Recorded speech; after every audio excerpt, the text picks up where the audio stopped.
नमस्कार, मैं हूँ आपके साथ डॉक्टर मीना शर्मा और आज हम चर्चा करने जा रहे हैं सीएजी की रिपोर्ट पर, जिसका हवाला दिया है नेता प्रतिपक्ष टीकाराम जूली ने। कहा है कि कैग की रिपोर्ट सब कुछ खुलासा कर रही है, जो पिछले 2.5 साल से वो विधानसभा में बात कर रहे हैं, वही कैग की रिपोर्ट में सामने आया है। वित्तीय जो एक्सपेंडिचर है, उसको लेकर सवाल उठाए हैं, तो सरकार के कर्ज पर भी प्रश्न है। सरकार भजनलाल आखिर केंद्र की योजनाओं से लेकर राज्य की योजनाओं में इंफ्रास्ट्रक्चर में पैसा नहीं लगा पा रही है और सरकार की माली हालत अच्छी नहीं है। ये संकेत टीकाराम जूली ने अपने सोशल मीडिया हैंडल के जरिए दिए हैं। देखिए सोशल मीडिया की ताकत। रविंद्र सिंह भाटी आग लगा रहे हैं तो भी वीडियो सोशल मीडिया पर वायरल हो रहा है और कैग की रिपोर्ट पर टीकाराम जूली सवाल उठा रहे हैं तो उसकी भी चर्चा सोशल मीडिया पर ज्यादा हो रही है। यानी कि सोशल मीडिया की ताकत का अंदाजा इससे लगाया जा सकता है। हमारे साथ राजीव तिवारी जी वरिष्ठ पत्रकार, श्याम सुंदर शर्मा जी वरिष्ठ पत्रकार और पौरुष भारद्वाज जी कांग्रेस पार्टी के प्रवक्ता है। बीजेपी को लगता है कि ये विषय नहीं है जिस पर बात की जाए, इसलिए बीजेपी ने प्रवक्ता अपना अभी तक नहीं भेजा है। अक्सर प्रवक्ताओं को भेजने से बचती है बीजेपी जब कोई बात ऐसी सामने आए जिसमें उनकी मुश्किल बढ़ने वाली। बहरहाल पौरुष भारद्वाज जी, क्या मसला है ये कैग की रिपोर्ट में? ऐसा क्या तूफान, ऐसा क्या खजाना मिल गया आपको जिस पर टीकाराम जूली जी इतना सरकार पर प्रहार कर रहे हैं? मीना जी देखिए, आपके सवाल में कुछ संशोधन करना चाहूंगा। मैं आपके सवाल में ये लाइन जोड़ना चाहूंगा कि कैग को राजस्थान सरकार में ऐसी क्या खामी मिल गई कि वो सबके सामने आई और विपक्ष सवाल उठा रहा है और भारतीय जनता पार्टी उन सवालों का उत्तर देने के बजाय भाग रही है। मैं आपको कहना चाहूंगा कि देखिए, राजस्थान की जनता के सामने जो आंकड़े आए निश्चित तौर पर चिंताजनक है। सीधे तौर पर सरकार की प्रशासनिक और राजनीतिक इच्छा शक्ति की विफलता को प्रदर्शित करती है। मैं अपनी बात को 4 चरण में कहना चाहूंगा। देखिए, सबसे पहले तो आप देखिए कि आज जो चीज आई है ये सिर्फ आज नहीं है। फरवरी 2026 में जब विधानसभा के पटल पे सरकार ने कैग की रिपोर्ट रखी थी, उस समय आपको ध्यान होगा कि उस समय कैग ने उजागर किया कि सरकार के 245 विभागीय खातों में कुल 13,762 रुपए से अधिक की भारी भरकम राशि जो है वो बिना खर्च हुए डंप पड़ी रही। इस राशि का लगभग 62% हिस्सा महज 24 बड़े खातों में था, जिसमें राजकॉम्प में 948.40 करोड़ रुपए, भवन निर्माण श्रमिक कल्याण बोर्ड में जो है रुपए 945.48 करोड़ रुपए और गरीबी उन्मूलन जैसे कार्यक्रमों में 626.3 करोड़ रुपए शामिल थे। इसके साथ ही देखिए कि 996 विकास कार्यों की जो है उपयोगिता प्रमाण पत्र तक सबमिट नहीं किए गए। अब उसके बाद देखिए आपके बजट, इनके पास सरकार के पास इतना बड़ा बजट था और बजट नहीं होने के बावजूद सरकारी पैसा जो है सरकार के खातों में पड़ा रहा। आप उसका उपयोग ना विकास में कर पाए, ना आप गरीबों के कल्याण में कर पाए। अब देखिए आज जो रिपोर्ट आई है उस बारे में हम लोग बात करना चाहेंगे कि देखिए आज जो बताया कि राजस्थान सरकार के बुनियादी ढांचे में 56,327.33 करोड़ रुपए के बजट में हम मात्र 51.82 यानी 69,190 करोड़ रुपए ही खर्च कर पाए। यानी विकास का जो पैसा, आधा पैसा जो है वो सिर्फ लाल फीताशाही में अटका रहा। और इसके विपरीत हम जो बजट में जो कर्ज का अनुमान बताया गया था उसमें देखिए देनदारियां 42,972.6 करोड़ रुपए रखी गई थी और सरकार ने तय सीमा से 65% जो है बिना ज्यादा कर्जा लेकर के 71,261 यानी 165.83% का भारी भरकम ऋण लिया। अब आप मुझे इस बात को बताइए कि देखिए इसमें आपस में इतना बड़ा कॉन्ट्राडिक्शन है कि आपके पास 100 रुपए पड़े हैं, 100 रुपए आपको खर्च करने के लिए दिए गए, आपने 100 रुपए में से 50 या 55 रुपए खर्च करे, 45 रुपए आपने खर्च नहीं करे। पहला बात तो आपको प्रश्नवाचक चिन्ह यही लग जाता है। अब आपने 100 रुपए भी खर्च नहीं करे और आप ऊपर से जो है 70-75 रुपए का कर्जा और एक्स्ट्रा ले रहे हैं, तो ये पैसा जा कहां रहा है? विपक्ष इस बात को सवाल पूछ रहा है। और दूसरी बात देखिए, आप सीएजी की जो रिपोर्ट आई है उसमें सिर्फ आंकड़ों का खेल नहीं है, उसमें यह भी बताया गया कि सरकार के द्वारा जो पैसा उपयोग किया गया उसका 20% पैसा भी जो है वो मार्च के महीने में जो है आनन फानन में फटाफट बजट तैयार करके हाथों हाथ उसको खर्च करके सिर्फ कर्तव्यों की तीसरी की गई। और देश की अब से पहले की तमाम जो वित्त के एक्सपर्ट्स हैं या देश के अन्य राज्यों में जो संसदीय समितियां होती है वो सरकारों की इस तरह की प्रैक्टिस पे हमेशा ऑब्जेक्शन उठाती आई है कि जो सरकारें किसी भी राज्य की हो चाहे वो केंद्र सरकार हो, अगर मार्च के अंदर आपका बजट लैप्स होने के लिए जा रहा है और आप आनन फानन में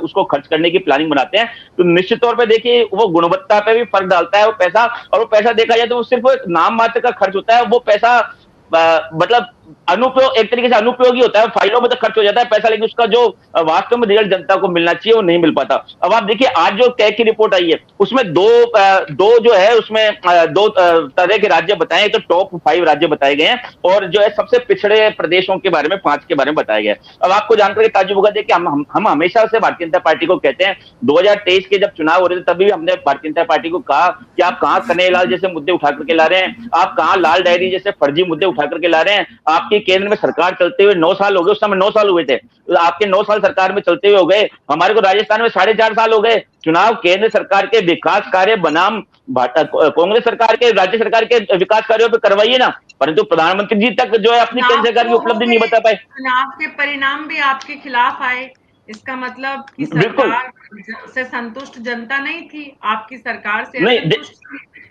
आपकी सरकार ने मीना जी क्या देखिए, किया उसका हिसाब किताब तो चुनावों में हो गया, इसलिए आप उस बात को तो छोड़ दीजिए। अब बात हो नहीं रही है मीना जी कैग की देखिए, रिपोर्ट की, जिसका टीकाराम जूली यहाँ पर जिक्र कर रहे हैं, और जिसमें कैग की रिपोर्ट की जो फाइंडिंग है उसके मुताबिक प्रदेश ऋण के बोझ में पड़ रहा है, दब रहा है आगे। ऋण लगातार सरकार जो अपने ऊपर बोझ आर्थिक जो है वो बढ़ा रही है। राजीव तिवारी जी, कैग की रिपोर्ट तो दोनों तरफ डबल इंजन की सरकार है, उसके बाद भी अगर रिपोर्ट इस तरह की आ रही है तो कहीं ना कहीं इस बात में तो कोई दो राय नहीं है कि आर्थिक संतुलन बना पाने में भजनलाल शर्मा इस समय अभी तक सक्षम या सफल नहीं है। देखिए वो रिपोर्ट से ही मालूम पड़ रहा है, अगर सफल होते तो रिपोर्ट अच्छी आती ना। और ये तो डबल इंजन की सरकार, अगर केंद्र में भी कैग की रिपोर्ट आएगी जब, उसमें ही मालूम पड़ जाएगा कहाँ का पैसा कहाँ कितना खर्च हुआ कितना नहीं हुआ। और ये कोई खाली बीजेपी की सरकार के साथ ही नहीं है, कांग्रेस की सरकार के साथ भी यही स्थितियां थी। वहां भी कैग की रिपोर्ट हर साल आती थी और हर साल उसमें तमाम मीडिया में चीजें आती थी कि साहब इतना खर्चा पैसा था, उसमें से इतना ही खर्च हो पाया, या जितना खर्च हुआ उसका विकास कार्य दिखा नहीं, इतना पैसा लैप्स हो गया, कर्ज इतना था इतने से इतना बढ़ गया। हालांकि इस सरकार के एक साल में बजट के बाद से ही जो 165% कर्ज बढ़ा है, ये वाकई गंभीर स्थिति है। और वो पैसा गया कहाँ फिर,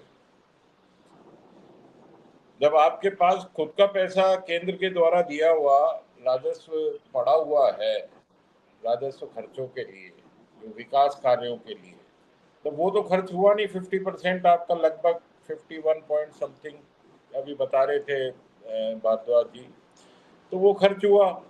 बाकी कहाँ गया फिर? बाकी आपके पास वो तो केंद्र का पैसा है, आप उसको जब तक कि आप उसका जमा खर्च नहीं बताएंगे जब तक वो पड़ा ही रहेगा आपके। लेकिन जब वो पैसा पड़ा हुआ था फिर कर्ज की क्या जरूरत थी? किन चीजों में, या तो आपके पास या आपके पास और जो रोजमर्रा के खर्चे हैं उन सरकार के, उसके लिए पैसे नहीं है, तो कर्ज किसके लिए लेता है आदमी? तो ये सारी चीजें, तो वित्तीय प्रबंधन कैसा है, वित्त मंत्री क्या कर रहे हैं? वित्त मंत्री ने तो अपने क्षेत्र में 80 करोड़ पिछले साल ड्रेनेज सिस्टम में लगाए थे, वो पता नहीं ड्रेनेज सिस्टम के बाद भी वहां तो पानी खूब भर रहा था। पिछले साल पूरी जो खबरें आ रही थी उसमें यही था कि साहब पूरे सीकर रोड डूबी हुई है,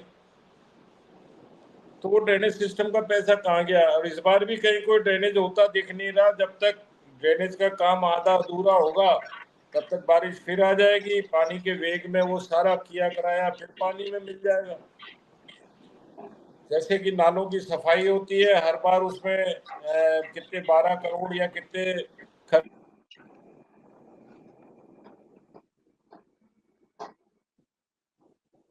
और उसके बाद फिर स्थिति ये आती है कि नालों के बाहर ही जो सफाई होती है उसको, मतलब 30-40% नालों की भी सफाई पूरी अच्छे से नहीं हो पाती, और जो होती है उसकी गाद भी वहीं पड़ी रहती है बाहर, एक पानी आया वो सब फिर वापस नालों में चला गया। तो ये पूरा वित्तीय प्रबंधन किस तरीके से करना है, ये भजनलाल सरकार के लिए बहुत ही चुनौती है बड़ी, और इसको इनको सुधारना पड़ेगा जल्दी से, नहीं तो जैसे अशोक गहलोत सरकार के साथ पब्लिक ने किया है। अब बचा कितना सा है, 3 साल 3.25 साल बचे हैं, जी वो भी सारा दूध जी। का दूध पानी का पानी हो जाएगा। तो श्याम जी, लेकिन मैं आपके जो पास आ रही स्थितियां हैं अभी, जैसे आज 90 पैसे सुबह फिर बढ़ गए पेट्रोल डीजल में, हूँ। तो महंगाई तो लगातार बढ़ती जा रही है। और उसमें आप देखिए कि वो जो नए आपने अभी जनगणना का जो नया फॉर्म बनाया, ये उसमें तो ये भी है कि चुनाव निकलने के आपका समय घर का ईंट सिर्फ पत्थर से इंतजार बना था है या राजीव फूस तिवारी गाड़े से जी बना है। कि 5 राज्यों के चुनाव हैं, वो जैसे ही हों तब तक पेट्रोल डीजल के दामों को रोका जाए, ये सब ने कहा था और वो जो कहा वो हुआ। यानी कि देखिए, हमने तो ये भी कहा था उस रोज की सचिन पायलट जो है वो सेंट्रल में नहीं जाएंगे। वेणुगोपाल अपनी जगह पे ही बैठे हुए, वहां सतीशन बन गए। तो ये सारी चीजें आपको आकलन करना पड़ता है। और आप ये देखिए कि जो स्थितियां अभी चल रही हैं, आगे भविष्य में मुझे लग रहा है कि वही लूट खसोट वाली स्थिति आने वाली है हमारे भारत में भी, क्योंकि जब जी, आदमी के पास तो खाने को पीने को नहीं होगा, आए यही उससे होगा। पहले सरकारों को अपनी व्यवस्था को करना है। एक तरफ तो हमें इकोनॉमी को आगे बढ़ाना है, दूसरी तरफ हम जिस तरह का इस वक्त प्रचार प्रसार रील का जो एक दौर चल रहा है, उसमें कोई ई रिक्शा का इस्तेमाल कर रहा है, कोई साइकिल से जा रहा है, कोई बस अब घोड़े पर जाने ही बाकी बैठे, गधे और घोड़े पर ही जाना बाकी बैठा है। श्याम सुंदर शर्मा जी, सवाल ये है कि सरकार की तरफ से जितना मतलब राइजिंग राजस्थान और निवेश को बाहर लाने के लिए एग्रोटेक मीटिंग्स, जिस तरह के प्रयास किए जा रहे हैं, भजन लाल शर्मा बड़े एक्टिव नजर आते हैं, लेकिन हकीकत दरअसल जो कैग की रिपोर्ट बयां कर रही है, दोनों में जबरदस्त विरोधाभास है। मीना जी, ये बात सही है कि प्रतिपक्ष के नेता खुद उसकी कमेटी के चेयरमैन होते हैं, जो कि पीएससी की कमेटी होती है, उनके ही ये कैग की रिपोर्ट पर डिस्कस होता है। अब तो विधानसभा में इस पर डिस्कस होना तो बंद हो गया। वो रिपोर्ट जब आने के बाद उन्होंने खुद ने उजागर किया है कि भाई किस तरह की स्थिति है। कह रहे थे कि 5 साल बनाम 2 साल का डिस्कस विधानसभा में हुआ था। तो मैंने भी बहुत सारे तथ्य रखे थे, प्रतिपक्ष के नेता बता रहे हैं कि भाई मैंने ये कहा था कि आपके पूंजीगत व्यय जिस तरह से खर्च होने चाहिए थे वो नहीं हो रहे हैं, और जितना प्रावधान करते हो वो भी खर्च नहीं होता। देखिए, स्थिति तो अच्छी नहीं है। अब कर्जा लेने के लिए देखिए, आपको कर्जे का ब्याज चुकाने के लिए कर्जा लेना पड़ता है, और जिस तरह से एक्सपेंडिचर बढ़ रहे हैं वो चिंता का विषय निश्चित तौर पर प्रदेश की सरकार के सामने है। आप ही देख रहे हैं कि ट्रेजरी को भुगतान करने के लिए किस तरह के दिशा निर्देश दे रखे हैं। जो व्यक्ति रिटायरमेंट होता है उसको भी एक साथ भुगतान नहीं होता, तो इसका मतलब राज्य की स्थिति तो ठीक नहीं है। अब डबल इंजन की सरकार होने का मतलब ये तो नहीं है कि कैग की रिपोर्ट बदल जाएगी। कैग की रिपोर्ट तो वही आएगी जो वास्तविक स्थिति है। अभी मैं पोरोस जी को सुन रहा था, बड़े तरीके से बहुत सारी चीज कह रहे थे। अशोक गहलोत की सरकार में ओवरड्राफ्ट होता था, अभी ओवरड्राफ्ट की स्थिति जैसी बन रही लेकिन हुआ नहीं है। तनख्वाह देने के लिए पैसा नहीं होता था, उसके लिए कर्ज लेना पड़ता था। तो अभी स्थिति, राज्य की स्थिति ठीक नहीं है, ये सब उजागर है, सही बात है। अब हम देखेगा कि प्रधानमंत्री जी ने कहा है कि भाई आप बचत कीजिएगा, भविष्य में स्थिति खराब हो सकती है।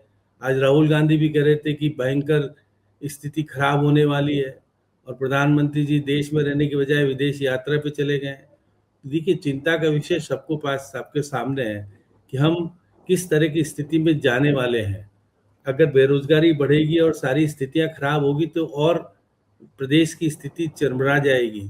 इसलिए चिंता का विषय है। केवल फोटो खिंचाने के लिए सेशन नहीं करना चाहिए कि मुख्यमंत्री जी कभी बस में जा रहे हैं, कभी इलेक्ट्रिक कार का उपयोग कर रहे हैं, और वो डिप्टी सीएम जो फाइनेंस मिनिस्टर है वो आजकल ट्रेन में यात्रा कर रही हैं, आ रही जा रही हैं, और लोगों को बता रही हैं कि भाई मैं कैसे आ रही जा रही हूँ। और उद्योग राज्य मंत्री देखते हैं कि ऑटो रिक्शा, और फाइनेंस क्या कानून मंत्री भी ऑटो का उपयोग करते हैं। ये नियमित रूप से करें तो ठीक है। एक स्थायी रूप से रेगुलेशन बनना चाहिए कि मंत्री के पास इतने खर्चे नहीं है कि भाई आप एस्कॉर्ट भी लेके चलो और आगे सुरक्षा दो, पीछे सुरक्षा दो। और विधायकों को भी 22 श्रेणी और पता नहीं कौन कौन सी श्रेणी की सुरक्षा व्यवस्था दे करके जो सरकारी साधनों का दुरुपयोग या किया जाता है, क्योंकि उनका खुद का पैसा तो होता नहीं है। जिस प्रकार से अभी भी आप पूर्व मुख्यमंत्री को इतनी सुरक्षा व्यवस्था दे करके फिर क्या कर, जब हाई कोर्ट मना करता है कि इनको घर मत दो, इनको कैबिनेट मंत्री की सुविधा नहीं दो, लेकिन सुविधाएं अनौपचारिक रूप से जारी है। और ये आपको पता है कि पूर्व मुख्यमंत्री अशोक गहलोत के पास किस तरह की सुरक्षा व्यवस्था क्या है, तो खुद को भी त्याग करने की जरूरत है। हाँ, प्रदेश में वास्तविक स्थिति यह है कि हमारे पास पैसा नहीं है, और जिस प्रकार से कर्जा लेने की प्रवृत्ति बढ़ रही है, क्योंकि हम खर्च करने की स्थिति में नहीं है, केंद्र की योजनाओं के लिए भी पैसा चाहिए, तो हम कर्जा लेंगे और उसमें निवेश करेंगे, क्योंकि केंद्र अगर 50% देता है तो 50% हमको भी देना पड़ता है, तो उसके लिए हमें कर्जा लेना ही पड़ता है। और कर्जे का सदुपयोग नहीं और दुरुपयोग होता रहे, जिस प्रकार से अब देखिएगा कि मैं कह सकता हूं कि बड़ी योजनाओं में इन्वेस्ट किया जाना चाहिए जिसका दीर्घगामी लाभ राज्य को मिले, लेकिन ऐसा नहीं हो रहा है। हो रहा यह है कि वेतन भत्ते चुकाने के लिए भी हमको कर्ज लेना पड़े, और फिर स्थिति और नाजुक हो जाएगी जब हम बहुत स्थिति में ऐसे में आ जाएंगे कि हम खर्चे तो बढ़ाते जाएंगे, आमदनी कम होगी, तो हमारे राज्य की स्थिति खराब हो जाएगी। अब जैसे उन्होंने, मैं तो देख रहा था टीकाराम जूली का ट्वीट कि भाई हमारे राज्य 2 हैं, अब 2 राज्य हैं इनके पास, वहां पर हमारी स्थिति ठीक है, हम राजस्थान को और पिछड़ा मान रहे हैं। आप अलग स्थितियों को देखना चाहते हो, लेकिन प्रदेश की स्थिति में सुधार कैसे हो, आप प्रतिपक्ष के नेता के नाते आपको सुझाव भी देना पड़ेगा, क्योंकि पब्लिक अकाउंट कमेटी के चेयरमैन तो आप भी हो। आपको खुद को उस स्थिति में उजागर करना चाहिए कि हम इस स्थिति में सुधारने के लिए क्या कुछ कर सकते हैं। और आप लेकिन विपक्ष की भूमिका सिर्फ बताने तक या सवाल उठाने से ज्यादा क्या अपेक्षा की जानी चाहिए?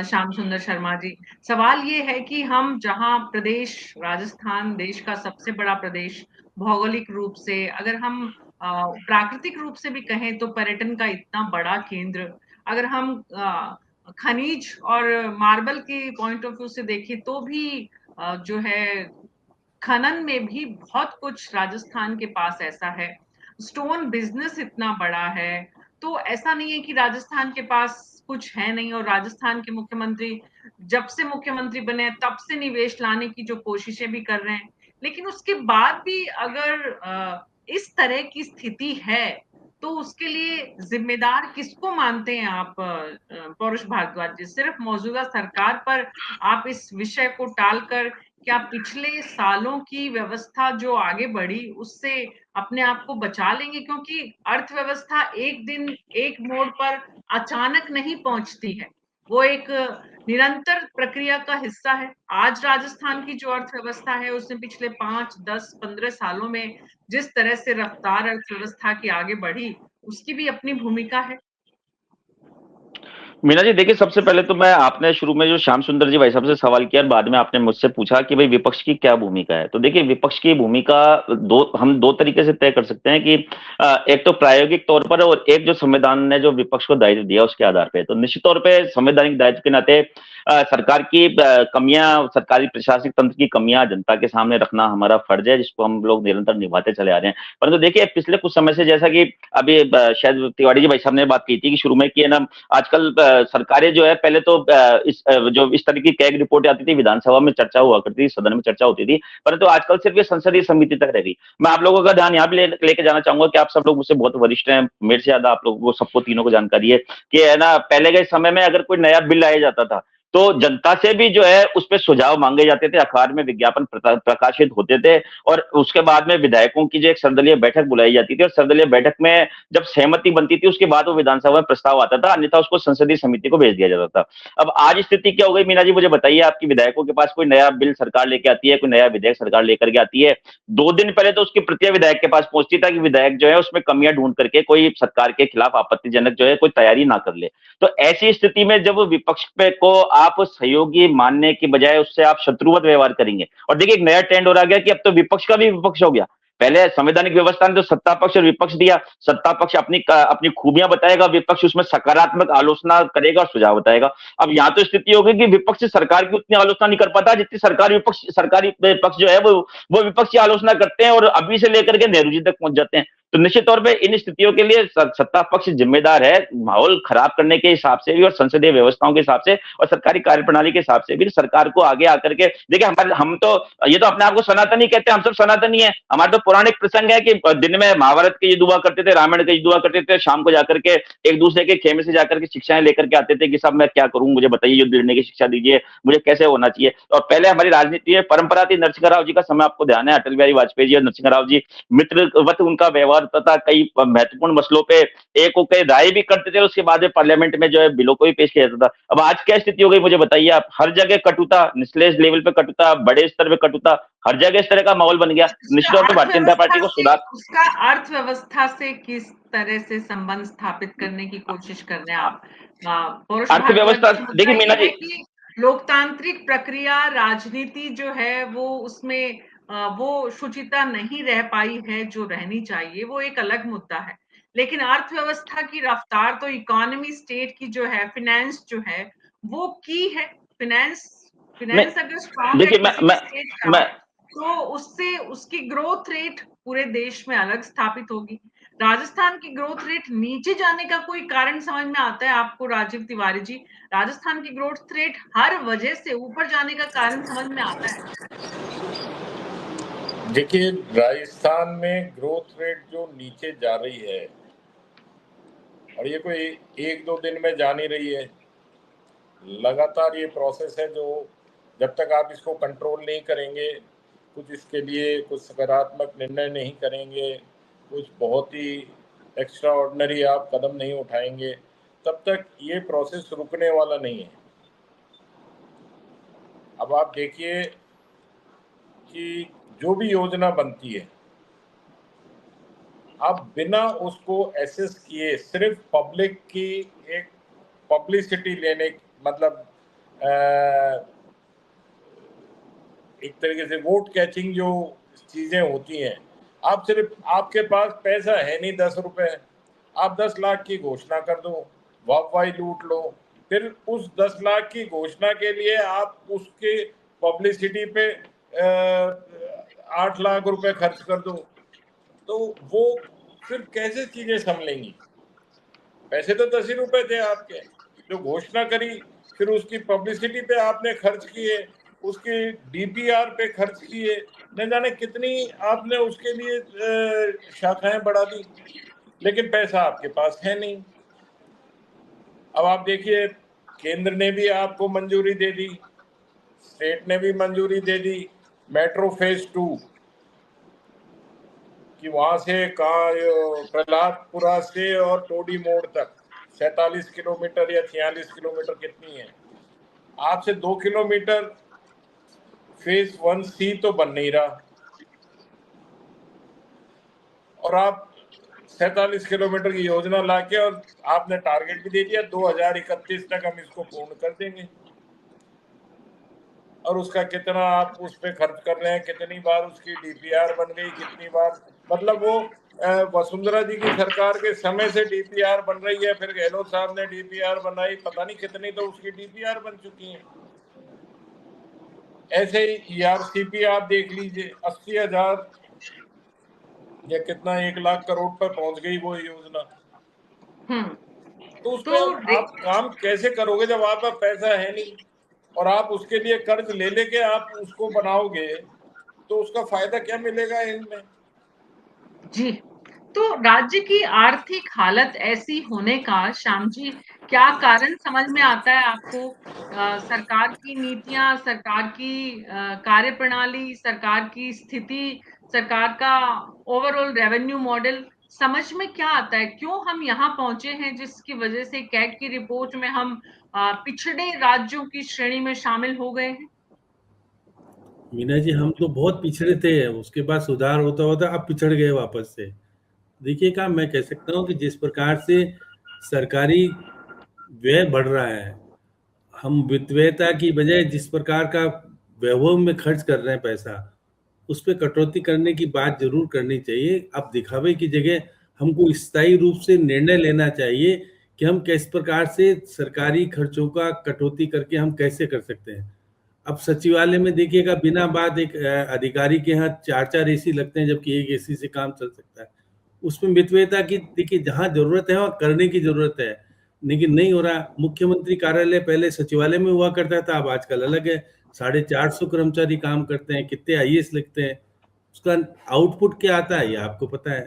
तो ये सब चीजें, क्योंकि अपव्यय बढ़ाने का काम जिस प्रकार से किया गया है, उस पर कटौती किए जाने की अत्यधिक जरूरत है। अब देखिएगा कि निश्चित तौर पे मेट्रो में पैसा लगाए जाने से स्थायी रूप से अगर कैपिटल तैयार होगी तो आपको आने वाले समय में उसकी आमदनी प्राप्त होगी, क्योंकि हम पहले तो हम अपने साधनों से मेट्रो लेके आए थे और खर्च कर रहे थे, लेकिन अब 50% अगर केंद्र सरकार पैसा देती है और 50% में हम कर्ज लेके भी अगर उसमें उपयोग करते हैं, समय रहते हुए टारगेट फिक्स करके अगर बन जाती है, तो कैपिटल इन्वेस्ट किया जाना जरूरी है।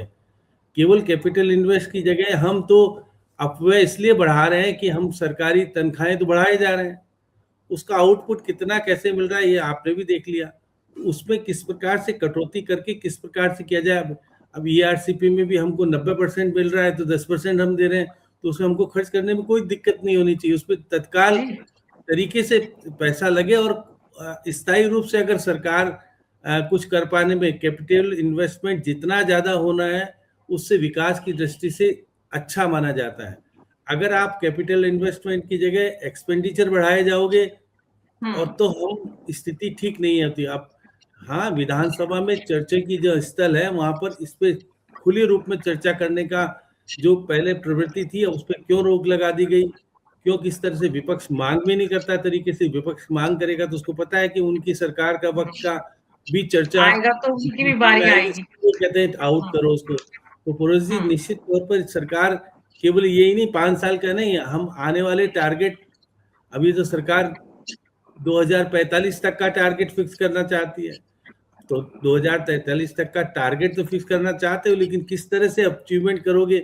अब शुरुआत में तो कहते थे कि हमने राइजिंग राजस्थान किया, इतना करोड़ रुपए का निवेश की चर्चा हो गई, लेकिन उस राइजिंग राजस्थान का दरअसल ग्राउंड पर हकीकत में तब्दील कितना हुआ, कितना निवेश विदेश से या देश से दूसरे हिस्सों से आया, कितनी बैठकें मुख्यमंत्री ने खुद बाहर जाकर की, उसके बाद भी अगर परिणाम सीएजी की रिपोर्ट में इस तरह के हैं तो वो वाकई में प्रदेश के लिए, प्रदेश की सरकार के लिए, राजस्थान की जनता के लिए चिंता का विषय है।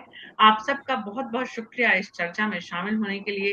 न्यूज़ 24 पर हमारी कोशिश रहती है कि समाज में जो कुछ हो रहा है, सरकारें जो कर रही हैं, वो समाज जाने और सरकारों को पता रहे कि कहाँ चूक हो रही है। तो अर्थव्यवस्था इस वक्त राजस्थान की पटरी से उतरी हुई है। भजन लाल सरकार, राज्य के मुख्यमंत्री लगातार कोशिशें कर रहे हैं उसे सुव्यवस्थित करने का, लेकिन अभी तक सफलता नहीं मिली है। ये कैग की रिपोर्ट से साफ हो गया है। आने वाले दिनों में और कितनी इस विषय में सरकार चुस्त दुरुस्त होती है और रफ्तार पकड़ती है, अर्थव्यवस्था को पटरी पर लाती है, मजबूती की तरफ आगे बढ़ती है, ये देखना होगा। हमारे न्यूज़ 24 के फेसबुक और यूट्यूब पर आप अपडेट्स के लिए जरूर देखते रहिए और कमेंट बॉक्स में जाकर अपने सुझाव भी दीजिए कि भजन लाल शर्मा अपने प्रदेश की सरकार को अब पटरी पर लाने के लिए क्या कुछ ऐसा करें जिससे कि अर्थव्यवस्था को गति मिले।